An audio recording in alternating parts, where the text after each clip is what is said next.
देश भर के अंदर अगर देखा जाए तो उस वक्त ओमिक्रॉन से 100 से ज्यादा मामले सामने आ चुके हैं और कई मामले सामने आने के बाद जो खतरा देश के अंदर है वो बढ़ता नजर आ रहा है। 24 नवंबर ये वो तारीख थी जिस दिन पहला ओमिक्रॉन का वेरिएंट का मामला साउथ अफ्रीका में मिला था और उसके बाद से लगातार साउथ अफ्रीका से फैलते हुए 100 से ज्यादा देशों में अब तक ही फैल चुका है।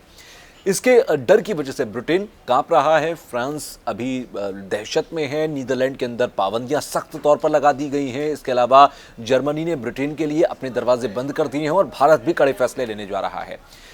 इस पूरे अगर सिनेरियो में देखा जाए तो भारत के अंदर ये मामले तेजी से बढ़ रहे हैं और यहां तक कहा गया है कि अगले 1 से 1.5 महीने बाद इसका पीक देखने को मिल सकता है। आप देखेंगे कुछ ही हफ्तों के अंदर भारत के अंदर ये मामले मल्टीपल्स होकर बढ़ रही हैं। ILBS दिल्ली के अंदर एक ऐसा संस्थान है जो कि जीनोम सीक्वेंसिंग करता है। जीनोम सीक्वेंसिंग क्या है? दरअसल इसके जरिए म्यूटेशन और वेरिएंट्स के चेंजेस का पता लगाया जाता है, म्यूटेशन का पता लगाया जाता है। ऐसे में ILBS एक ऐसा संस्थान है जो कि ये पता करता है। डॉक्टर सरीन यहाँ के निदेशक हैं।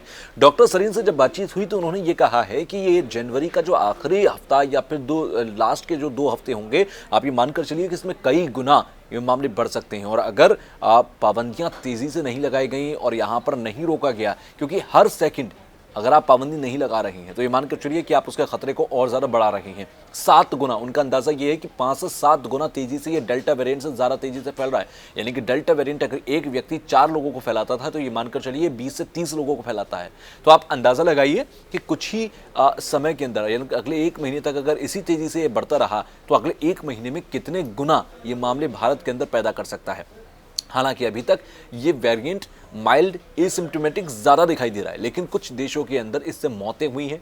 इससे बच्चों को काफ़ी प्रभाव हुआ है, क्योंकि पिछले डेल्टा वेरिएंट में देखा गया था कि बच्चों के ऊपर असर कम था, लेकिन इस वेरिएंट में ये भी देखा जा रहा है कि बच्चों पर भी उतना ही असर आ रहा है तमाम देशों के अंदर। तो ऐसे में खतरा बच्चों के लिए भी होगा। और अगर ये बिगड़ गया, अगर ये बहुत बड़े लेवल पर भारत में सामने आता है और अगर ये डेंजर की ओर बढ़ना शुरू होता है, अगर ये सीवियर केसेस लाना शुरू करता है तो वो मुश्किल होगी। इसीलिए बहुत ज़रूरी है कि आप वैक्सीन अभी तक अगर आपने नहीं लगवाई है तो वैक्सीन लगवा लीजिए। रीज़न, क्योंकि वैक्सीनेशन जो होगा वो इस तरह के वायरस का अगर आपको संक्रमण होता है तो आपको सीवियर केस यानी कि हॉस्पिटलाइजेशन के लेवल पर ले जाने से रोक देगा। ऐसे में आप घर में ही ठीक हो पाएंगे। तो वैक्सीनेशन बहुत ज़रूरी होगा।